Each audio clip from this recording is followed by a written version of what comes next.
내가 뭘 잘하는지 모르겠다고, 할 줄 아는 게 아무것도 없다고, 그래서 인생이 너무 억울하다는 생각이 드는가.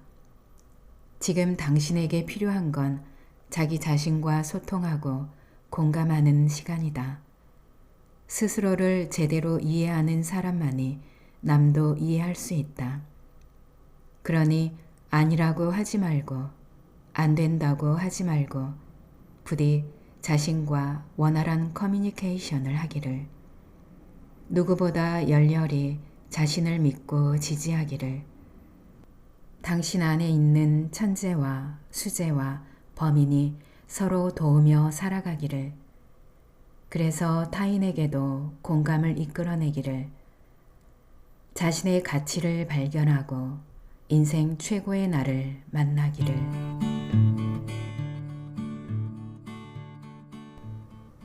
안녕하세요.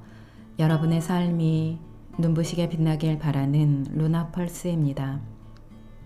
오늘 소개해 드릴 책은 나를 죽이는 건 언제나 나였다 입니다. 지은이는 기타노 유이가, 옮긴이는 민혜진, 펴낸 곳은 동양북스입니다. 해리포터의 엄청난 성공 뒤에는 그 원고의 가능성을 알아본 편집자 아서 레빈이 있었습니다.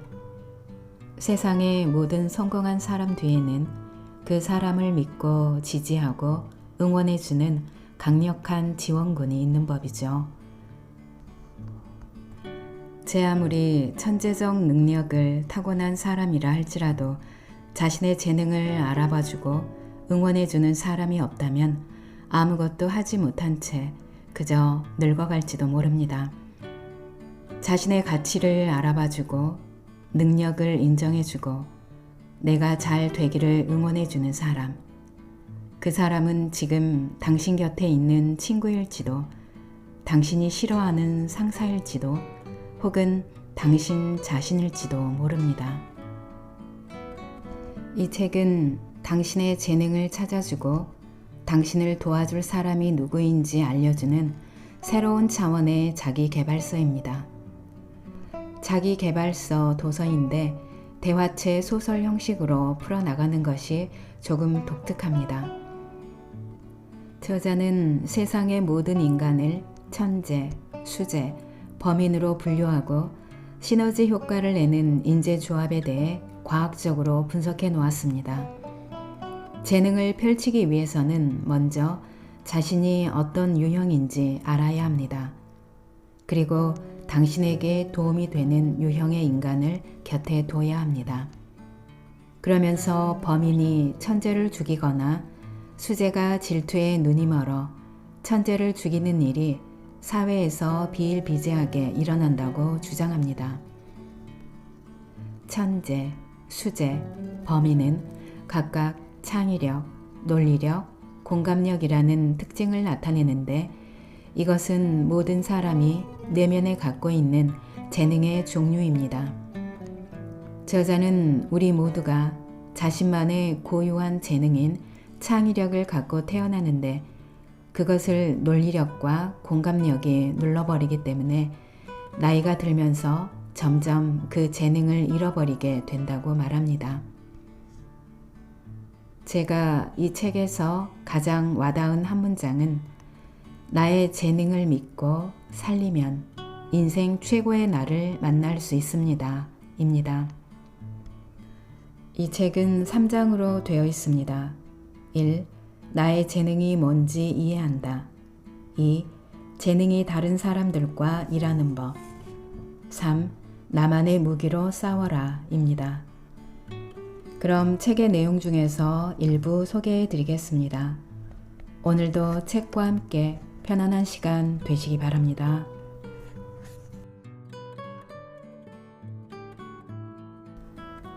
여기서 퀴즈를 하나 낼게. 우리 강아지들의 재능은 뭘까? 강아지의 재능이요? 생각해보면 좀 신기하지 않아? 강아지는 요즘 거의 쓸모가 없잖아. 사료값만 많이 들고 똥이고 오줌이고 마구 싸갈기고 날마다 산책도 시켜줘야 하고 말이야. 근데도 인간들은 맥을 못 추잖아. 아무것도 안 해도 사료를 주고 돈이랑 시간도 들이지. 그것도 나름대로 강아지의 탤런트 아닌가? 강아지의 탤런트? 생각해 본 적이 없다. 그런데 확실히 강아지만큼 손이 많이 가지만 사람의 마음을 사로잡는 동물도 드물다. 뭐 듣고 보니 그런 것 같기도 하네요. 그렇다니까. 왜 강아지가 사람의 마음을 사로잡는지 알아? 그건 3가지 이유가 있기 때문이야. 뭔지 알겠어? 이게 바로 재능을 이해하는 첫걸음이야. 강아지가 사랑받는 이유라. 귀여우니까요? 아, 완전 바보 천치네. 지금 생각 없이 내뱉는 거지? 귀엽기만 한 동물은 지천으로 깔렸잖아. 그러네요. 결론부터 말하자면 강아지가 사랑받는 이유는 작고 둥그스름하고 좀 바보 같아서야. 작고 둥그스름하고 좀 바보 같다고요? 사람도 마찬가지야. 완벽하다고 해서 사랑받는 게 아니야. 오히려 반대지. 빈틈이나 허당끼 있는 반전 매력을 드러내기 때문에 사랑받는 거야. 학벌이 좋고 일을 잘할수록 착각에 빠지지. 강점 덕분에 사랑받는다고 말이야. 하지만 현실은 정반대야. 약점이 있어서 사랑받는 거라고. 즉, 강아지의 재능은 사랑스러운 빈틈이라고 할 수 있지. 사랑스러운 빈틈이요? 히치코의 말을 듣다 보니 확실히 짚히는 인물이 있다. 바로 우에노 안나다. 그녀는 완벽하지 않다. 못하는 일도 엄청 많다. 하지만 그런 점이야말로 그녀의 매력이다. 도와주고 싶게 만드니까. 그렇지만 그것이 재능과 무슨 관계가 있단 말인가. 너희 인간들이 떠안고 있는 고민의 원인은 다 똑같아. 그건 자신이 컨트롤할 수 없는 일을 억지로 컨트롤하려고 하기 때문이야. 컨트롤할 수 없는 일이요? 예를 들면 부하 직원이 자기 말을 안 듣는다고 고민하는 거 말이야. 원래 사람은 타인의 마음을 바꿀 수가 없어. 그 사람 감정은 무시하면서 억지로 바꾸려고 하면 그게 되겠어? 그러면 그 부하 직원은 이래서 안 된다, 저래서 안 된다 하면서 온갖 핑계를 대겠지. 근데 아까도 말했지만 고민의 뿌리는 사실 모두 똑같아. 똑같다고? 정말 그럴까? 하치코는 계속해서 말했다. 모두 자신이 컨트롤할 수 없는 일을 억지로 컨트롤하려고 하니까 힘든 거야. 이를테면 강아지를 연못에 데리고 갈 수는 있어도 물을 억지로 마시게 하는 건 불가능하잖아. 말이라면요? 작은 목소리로 반론하면서 나는 생각을 바꿨다. 나는 좀 더 잘할 수 있을 거야. 왜 이렇게 된 거지? 그런 생각이 들 때 어쩌면 나도 컨트롤할 수 없는 일을 하려고 했는지 모른다. 하치코는 말을 이어나갔다. 그럼 여기서 깜짝 퀴즈. 인간이 가장 컨트롤하고 싶어 하면서도 그러지 못하는 고민의 원인은 뭘까? 다른 사람 때문이 아닐까요? 그건 2번째고 첫 번째는 자신의 재능이야. 바꿔 말하면 없는 것을 달라고 생떼를 부리는 거. 즉, 인간이 괴로워하는 가장 근본적인 원인은 자기한테 없는 재능을 바라기 때문이야. 뭐 짚히는 거 없어? 짚히는 데가 너무나 많다. 어릴 때부터 줄곧 그랬다. 좀 더 멋지게 태어났더라면, 좀 더 부자로 태어났더라면, 좀 더 재주가 많았더라면, 좀 더 똑똑했더라면, 키가 딱 5cm만 더 컸더라면 몇 번씩이나 되풀이하던 고민거리였다. 그렇지만 너무 낙담하지 마. 자기 재능을 알아차리지 못해서 그런 거니까. 자기 재능이요? 애초에 인간의 재능에는 3가지 종류가 있어. 너는 어느 유형에 가장 가까운 것 같아? 1. 독창적인 발상으로 사람들이 생각하지 못한 방법을 만들어내서 일을 진행하는 사람. 2. 논리적으로 생각하고 시스템이나 숫자, 질서를 중시하며 성실하게 일을 진행하는 사람. 3. 감정이나 분위기를 잘 파악하고 상대의 반응을 주시하면서 움직이는 사람. 뭐예요 이건? 잔말 말고 골라봐. 3번째인 것 같아요.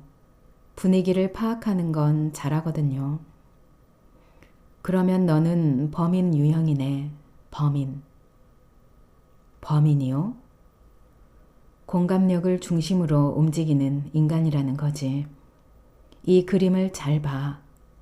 이 그림은 차례대로 창의력, 실행력, 공감력이라는 3가지 재능을 나타내고 있어. 그리고 이 재능을 따라 순서대로 사람을 천재, 수재, 범인 유형으로 나눌 수 있지. 너는 그 중에서 범인에 해당하고. 평소 같았으면 화냈을지도 모른다. 하지만 화낼 엄두가 나지 않았다. 누구보다도 나 스스로가 범인이라는 사실을 통감했기 때문이다. 그러네요. 이 3가지 중에서 고르라면 저는 범인이네요. 근데 그래서 고민이기도 하네요. 나는 솔직한 심정을 토로했다. 저는 마음속 깊이 천재를 동경하고 있거든요. 천재에 대한 동경? 그 심정을 모르는 건 아니야. 그렇지만 천재가 그렇게 좋은 건 아니야. 천재는 변혁을 꾀하다가 범인, 다시 말해 너 같은 사람들 손에 죽을 수도 있거든. 범인이 천재를 죽일 수도 있다고요? 그렇다니까. 이 세상에는 천재라고 불리는 사람이 분명 있어. 천재는 이 세상을 좋게 만들기도 하고 나쁘게 만들기도 하지. 근데 말이야, 변혁을 시도하다가 살해되는 경우도 많아. 물리적인 의미에서도 그렇고 정신적인 의미에서도 그래. 왜요? 대개의 경우에는 커뮤니케이션의 단절 때문이야. 이건 대기업이 이노베이션을 일으킬 수 없는 이유랑 같은 맥락이야. 내 머릿속에서는 물음표가 둥둥 떠다녔다. 왜 나 같은 범인이 천재를 죽이는 걸까? 그리고 왜 그 이유가 기업이 이노베이션을 일으킬 수 없는 이유와 같은 걸까? 무슨 말인지 도통 모르겠어요. 조직에는 천재가 이끄는 시대가 있어. 근데 그 시대가 끝나고 나면 수재가 이끄는 시대가 오지. 그때 조직은 평범한 사람이 천재를 관리하게 돼. 그래서 천재는 죽고 이노베이션을 일으킬 수 없게 되는 거지.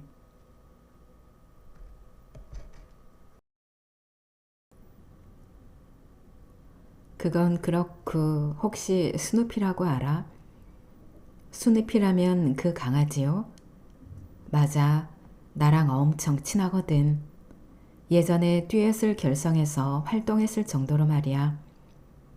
스누피랑 충경 하치코가 밴드를 2마리 강아지가 나란히 선 모습을 머릿속으로 상상해봤다. 귀엽다. 마음이 살짝 훈훈해졌다. 좋은데요, 그 콤비. 그렇지. 당시에는 아이돌만큼이나 인기 있었다니까. 작사는 스누피가 했고 보컬은 나였어. 걔가 쓴 가사가 진짜 좋았어. 그 중에서도 가장 좋은 노래는 이거야. 왜 너는 강아지이니? 이 곡은 찰리 브라운이라는 그의 주인한테 실제로 들은 질문을 바탕으로 만들었어. 너는 왜 강아지냐는 질문에 스누피가 뭐라고 대답했을 것 같아? 글쎄, 왈왈이라고? 아니야. 스누피는 이렇게 대답했어. 왜 강아지냐고? 어쩔 수 없잖아. 우리는 주어진 카드로 인생을 살아갈 수밖에 없으니까 라고 말이야. 주어진 카드로 인생을 살아갈 수밖에 없다. 좀 의미심장하네요. 그런데 재능도 마찬가지야. 재능도 마찬가지라고요? 그래, 주어진 재능으로 인생을 살아갈 수밖에 없잖아. 어떤 카드가 배당될지는 모르지. 근데 천재로 다시 태어나고 싶다. 수재로 다시 태어나고 싶다는 생각을 하는 건 진짜로 시간 낭비야. 중요한 건 자신에게 주어진 카드가 무엇인지를 아는 것. 그리고 그 카드의 사용법을 아는 거거든.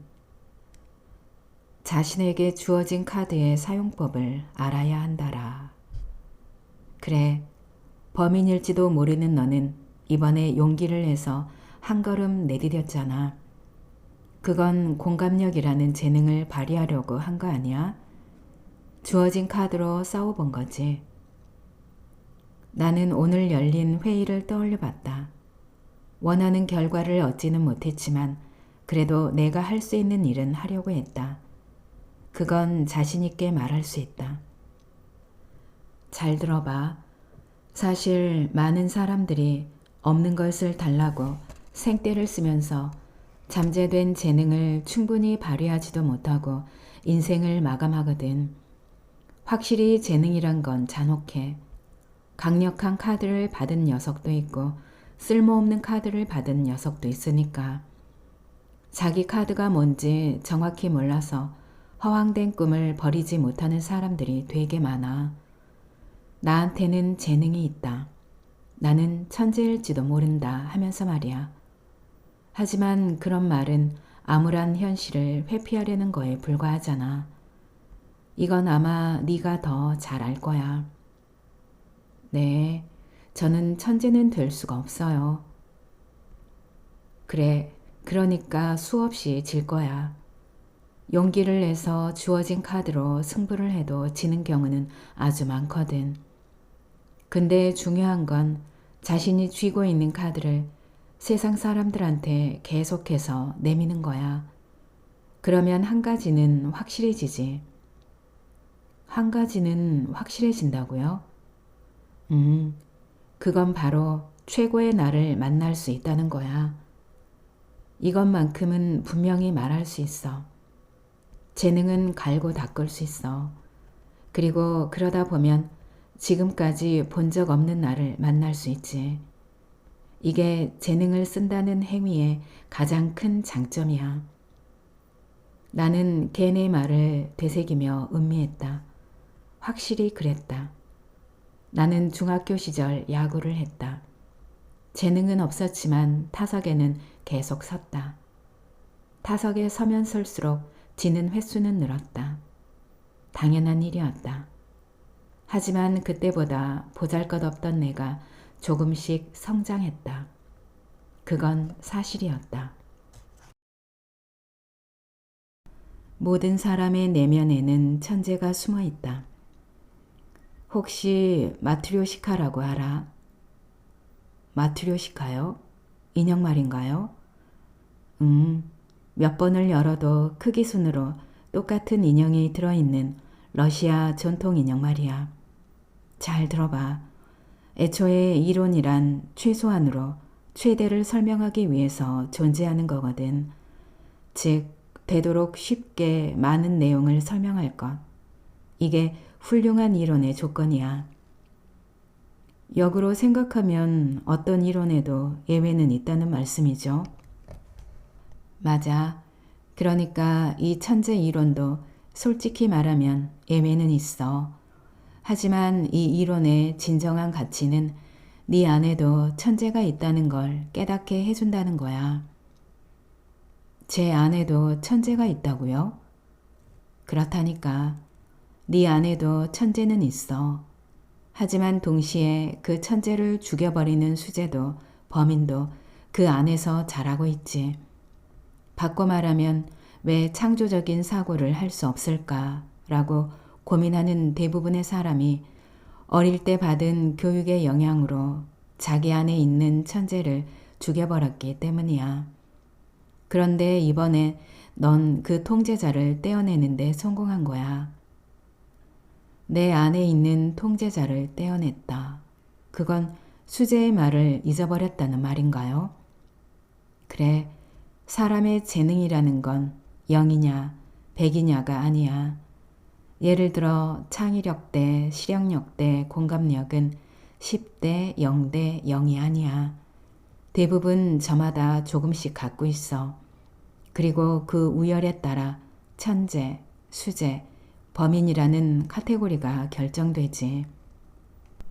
예를 들면 괴로워하는 천재는 창의력 대 실행력 대 공감력은 5대 1대 4.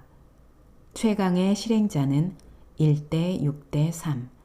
엘리트 슈퍼맨은 4대 5대 1. 그러니까 너한테도 창의력이 있어. 그런데 왜 세상에는 천재가 압도적으로 적을까? 그 이유는 처음에 말했듯이 설명 능력의 차이가 천재의 싹을 없애버리기 때문이야. 넌 이런 적 없어? 걔는 계속해서 이야기했다. 한밤중에 문득 엄청나게 재밌는 생각이 떠올라서 메모했어. 내일 당장 건의해야겠다고 생각만 해도 너무 설레서 가슴이 두근두근거려. 그런데 막상 다음날 아침에 보니까 영 별로인 거야. 그래서 어제의 내가 왠지 바보 같아서 부끄러운 마음에 메모를 지운 적 말이야. 비슷한 경험이라면 저도 있죠. 시도해보고 싶은 일이 있었는데 이런 말을 들으면 어쩌지? 실패하면 어떡하지? 라는 생각 때문에 결과적으로는 아무것도 못했어요. 그래, 실제로 이때의 프로세스는 머릿속으로 천재, 수재, 범인 이 세 사람이 순서대로 튀어나온 거야. 네 안에 있는 천재가 떠올린 아이디어를 사회적인 기준이나 논리로 옳은지 그른지를 판단하는 게 수재야. 그리고 마지막에 괜찮을까? 좀 부끄러운데 주변 사람들이 어떻게 생각할까? 하고 감정적으로 판단하지. 그 결과 역시 그만둬야겠다고 마음먹은 범인이 튀어나온 거야. 나는 돌이켜봤다. 확실히 창의력, 실행력, 공감력이라는 프로세스를 거쳤다. 걔는 말을 이어나갔다. 그러니까 천재란 자신에게 맞는 무기를 손에 쥔 후에 스토퍼를 떼어낸 인간이라고 할 수 있어. 스토퍼는 말 그대로 내가 하려는 일이나 행동을 멈추게 하는 사람이니까. 하지만 그래도 역시 저한테는 창의력이 없는 것 같아요. 어제 일은 그저 운이 좋았을 뿐이에요. 너 정말 헛똑똑이구나. 천재의 내면에도 스토퍼가 있다는 말 이해했지. 동의도 했고. 그런데 왜 네 안에도 천재가 있다는 걸 모르는 거야? 이유요? 딱히 없지. 그건 자라면서 조금씩 철저하게 교육을 받았기 때문 아닐까요? 내가 감히 맞설 수 없는 천재가 사회에 있다고 말이죠. 넌 정말 몰라도 너무 모른다. 그건 그거고 이건 이거야. 전혀 다른 이야기라고. 다른 이야기요? 그래, 확실히 이 세상에는 천재 중에 천재가 있지. 네가 그 사람들이랑 같은 씨름판에서 싸운다면 이길 수가 없어. 그건 사실이야. 하지만 그거랑 네 안에도 어마어마한 천재가 있다는 건 완전히 다른 이야기야. 게다가 사람들은 재능이 있는지 없는지에만 초점을 맞추려고 하는데 그것보다 훨씬 더 중요한 건 내 안에 있는 스토퍼를 없애느냐 못 없애느냐야. 이게 진짜 내가 되기 위한 방법론이라고. 나는 다시 떠올려 봤다. 나의 재능을 믿고 살리면 인생 최고의 나를 만날 수 있게 된다. 드디어 이 말의 의미를 깨달은 것 같다. 그러면 왜 이런 사실을 간과하는 걸까요? 그 이유는 재능에 대한 지나친 확신과 창의력을 없애는 존재 때문이죠. 우리는 평소에 재능이 있는 사람은 나랑은 거리가 먼 특별한 존재라고 무의식적으로 생각하는데 이러한 사고가 재능에 대해 지나치게 확신하게 만듭니다. 텔레비전이나 잡지, 인터넷에서는 성과를 낸 후에 천재 이야기에 초점을 맞춥니다. 물론 그들의 노력이나 권해도 담겨 있지만 그것은 극히 일부분일 뿐이죠. 대부분의 천재는 성장 과정에서 공감의 신에게 지지를 받고 거기에 후천적으로 단련된 무기나 활약의 장을 얻고 나서야 비로소 빛나기 시작합니다. 하지만 그 과정을 모두 정확히 이해하는 것은 어지간한 마니아가 아니면 불가능합니다. 그 때문에 독창적인 사고는 지극히 한정된 일부 천재만이 할 수 있다는 인식이 생겨나는 거죠. 또한 창의력을 발휘하려고 하는 사람에게 세상은 참으로 엄격합니다. 이 엄격한 세상이 바로 창의력을 없애는 존재입니다. 잘 알다시피 우리 사회는 새로운 일이나 남들과 다른 일을 하는 사람을 꼭 반기진 않습니다. 물론 어느 정도 그 분야에서 성과를 내면 선구자로 인정하고 환대하죠. 하지만 이런 경우나 우연히 어린 시절 재능을 알아보는 공감의 신을 만난 경우는 특별합니다. 그들은 정말로 운이 좋았던 거죠. 대부분의 사람은 새로운 일을 하려고 할 때 주위로부터 공격을 받는 경우가 많습니다. 그 결과 새로운 일을 하는 건 손해라고 학습하고 스스로 창의력의 싹을 잘라버리고 말죠. 우리는 주어진 카드로 인생을 살아갈 수밖에 없다. 중요한 건 내가 가진 카드의 사용법을 아는 것이다.